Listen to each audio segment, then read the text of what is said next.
To this tonight, many Charlotte City Council members say they are pushing to restore nonprofit funding left out of next year's budget proposal. In fact, they just wrapped up a workshop to iron out some of the details after the city manager presented that budget 2 weeks ago.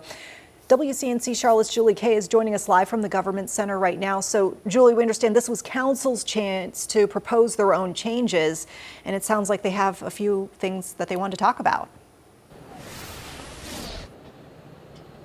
Yeah, Vanessa, that's absolutely right. They came with dozens of ideas to this meeting this afternoon. Many of them centered around more nonprofit funding and keeping similar equality in pay between Charlotte Fire and CMPD officers, all while making sure your property taxes don't rise too high.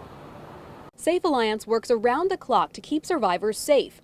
But Monday, that work led them to the Government Center. Our services are 24/7. Crisis doesn't just happen during business hours. Chief Program Officer Corey Goldstein showing up with supporters to convince Charlotte City Council to restore their funding.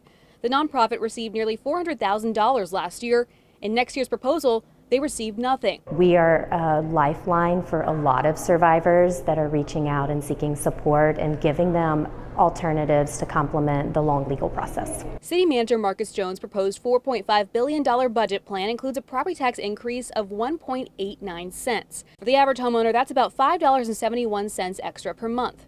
Jones says all of that money would go directly to public safety. Councilwoman Dimple Ajmira says cutting Safe Alliance wouldn't support that goal. From what I understand, the 24-hour hotline would not exist if we do not support it. So I'm concerned about that. I consider Safe Alliance funding as also part of public safety to protect survivors and domestic violence survivors. Many other council members supported her motion to restore it, as well as her push to rethink the property tax increase. But they have less than a month to find funding to fill those gaps. We cannot figure out how to provide all the services to all the organizations and keep our taxes at the current rate.